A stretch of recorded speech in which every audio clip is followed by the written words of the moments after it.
Welcome to Electrified. It's your host, Dylan Loomis. Quick shout out to my newest patron, Sue M. Thank you for choosing to support Electrified. Apologies for the missed upload yesterday. And just in case you're new, if I ever don't upload without giving a heads up in a prior video, always check the community tab. Usually I'll post updates on there. Had a friend in need yesterday, had to be there for him, so back on track today. Plenty of debate out there in the Tesla community what to do with supercharging cables when they're not working properly. Do you wrap them around the stall? Do you put them on the ground? Do you put them back into the holder? Well, Tesla Charging now saying non-functional cables can be placed directly back in the dock. Their monitoring systems will detect a failed charging session and Tesla service will resolve as soon as possible. That's well and good. The only problem with it is the next coming customer doesn't know that that cable isn't working. And in case you didn't know, yes, through your mobile app, you can actually report certain cables that are not working. But honestly, I'd love to hear from you guys. What do you think the right strategy is? The cable wrap, the cable on the ground, or just plug it right back in? I'd bet you didn't click on this video expecting to see a cardboard Cybertruck, but here it is from SC Robinson. This just from a consumer packaging event down in the Dallas-Fort Worth area.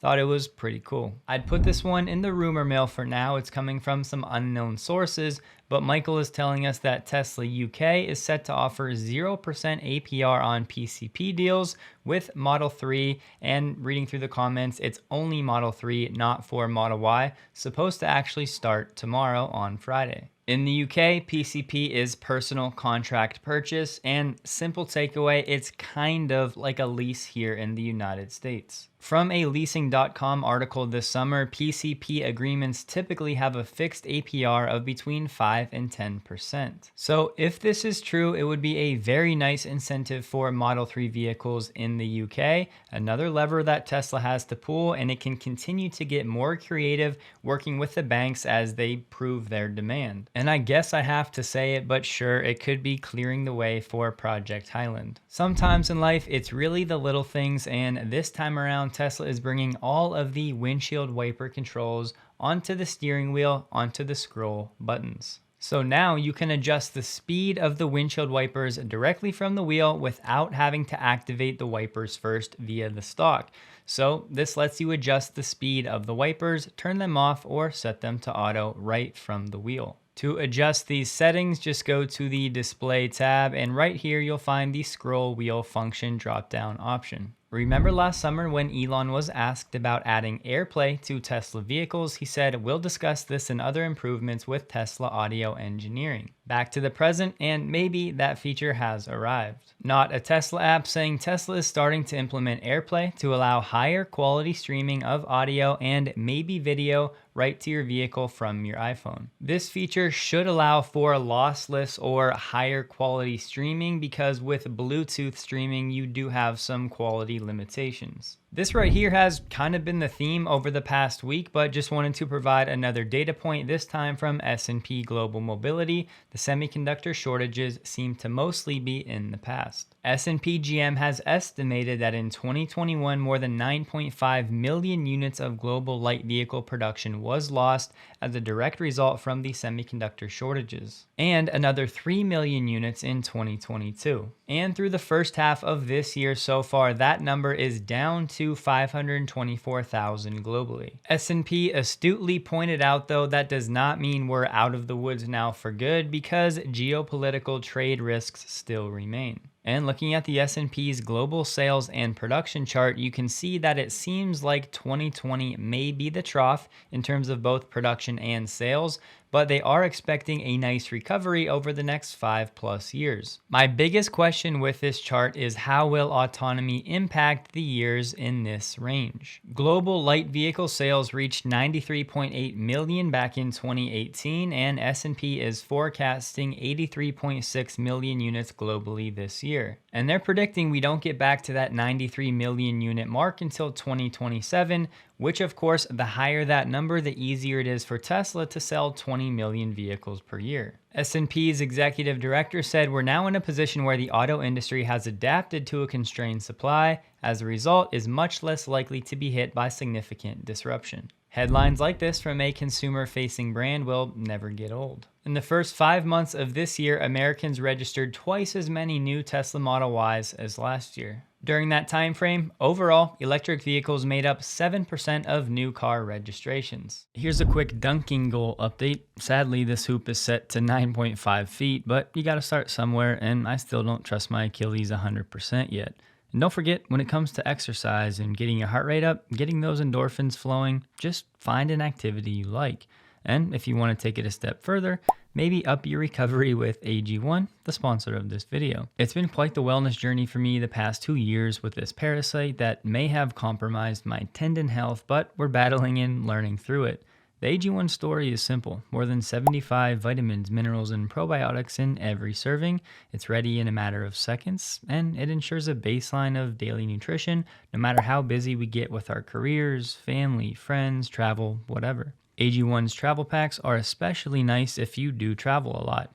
AG1 is a company I trust after spending years in the fitness world and with Huberman on the board of advisors, Lex Friedman on board, and many others. If you have the means and maybe some of you are looking for a way to cut back on your caffeine intake, AG1 is at the very least worth a shot in my opinion. So if you want to support the channel and more importantly your own health, you can check it out with my link below to get 5 travel packs and a 1-year supply of vitamin D3 K2 for free. Enjoy. We get an update on the discussions between Tesla and India. We heard Elon say that he really likes Narendra Modi and they're going to open up shop there as soon as possible. But what is that shop going to look like? Right now, the negotiations are centered around the supply chain. Tesla wants to set up their own with their own suppliers. India is pushing to use some Indian-based suppliers. A government official said, "We asked them, Tesla, about their specific needs and urged them to consider sourcing their needs from the Indian ecosystem. These companies have a well-oiled system of their suppliers. These are initial talks, so we're hopeful of making some headway." Tesla, however, maintained its preference for an all in-house approach, emphasized its reliance on a specific set of quality standards that can only be replicated through existing partners. Remember, there are many Tesla suppliers, sometimes to the 3rd, 4th, 5th, and 6th level that Tesla works so closely with, they actually are making custom parts specifically for Tesla. Tesla designs them and has them manufactured by these companies. So Tesla can't necessarily just set up a whole new supply chain from the Indian ecosystem because they'd have to go through that entire process over again when they've already done it once. This right here is a key feature that differentiates Tesla from the rest. Their suppliers are not just standard off-the-shelf type of suppliers. Over time, they've really become more like partners that they work very, very closely with. Reuters is adding, in these discussions, Tesla is considering setting up a factory with an annual capacity to produce 500,000 units per year. And they're also looking at using India as an export base to ship cars to countries in the Indo-Pacific region. Go ahead and pause the screen if you want to read through some of the countries that are classified in this Indo-Pacific region. And they said the starting price for the vehicle that would be manufactured at that factory would be under $25,000, which is still $12,000 more expensive than the top-selling EV in the country. So maybe things are shaping up to have Giga Mexico paired with Giga India to be the first 2 factories that are mass producing Tesla's next-gen, more affordable vehicle, both for the local market and also serving as an export hub, similar to Giga Shanghai. And today, India's Revenue Secretary said any duty waiver for Tesla is not under active consideration from the Department of Revenue. So Tesla's goal of testing the Indian waters with imports still seems pretty unlikely. Earlier this week on Tuesday, Texas was supposed to vote to make the NACS connector a requirement to get those federal funds flowing through the state. But after that pushback from some charging manufacturers and operators, sounds like they're going to give them some more time to continue testing the NACS.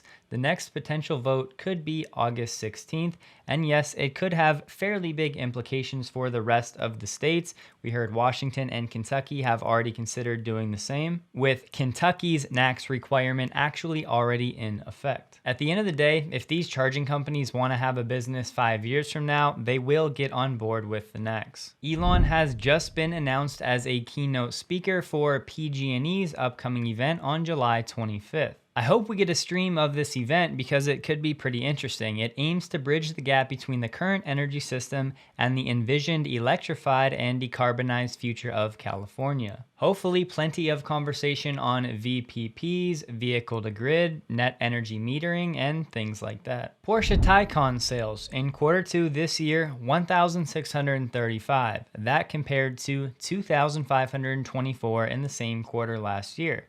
Zooming out, looking at the first 6 months of this year, 3,162 Taycans were sold, down 29% from the 4.4 thousand it delivered the same time last year. This trend of year-over-year quarterly drops has now been extended to 6 quarters in a row. Zooming out further to global deliveries for the Taycan, back in 2021, the number 41.2 thousand. In 2022, it dropped to 34.8 thousand. Now we have Porsche citing the falling numbers are due to disproportionately high parts unavailability, and their CFO said they're in the midst of a very steep ramp-up curve with its supplier, and the parts Porsche is referring to are primarily semiconductors. So I'm sure many companies will default publicly to saying this is still a problem, but over the next 6 months, we're gonna find out what's really going on. Kia is planning to invest $200 million at its US factory in Georgia to kickstart production of their first EV for the States, the EV9. We don't yet have any pricing on it, but it's definitely a vehicle to watch as it's going to be a 3-row, really full-size SUV. Given that it's being produced in Georgia, it should qualify for the IRA credits as long as they price it properly, but only time will tell. Here's a technology adoption lifecycle chart that you don't always see with this gap here that's called the chasm that was coined by Jeffrey Moore in a business book. He explained the chasm simply as that phase where you get through most of the early adopters, people that are willing to buy anything these new tech companies or car companies put out, but to get to the other side of the chasm where you have everyday people just wanting a better vehicle to drive, you have to push through lower prices, continue to innovate, take a temporary loss, do what you have to do to get to the other side, and maybe this is some of what we're seeing with the lack of EV sales from anyone not named Tesla or BYD. Farley said Blue Cruise 1.3 will start rolling out this summer in Mach-E's from the factory, then later this summer to existing Blue Cruise equipped Mach-E's via an OTA update. AutoTrader did a new study using some Google search data to show us the cars that the world wants to buy. Of course, the red is Tesla, which was the most Googled car for sale in 39 different countries. To my Canadian friends that are waiting their deliveries that have been continually pushed back, well, good news, the strikes impacting the ports in BC have now ended. It may be a few days or weeks to get things back to normal, but hopefully there's light at the end of the tunnel now. Don't forget, check out AG1 linked below if you haven't already. Hope you guys have a wonderful day. Please like the video if you did, and a huge thank you to all of my Patreon supporters.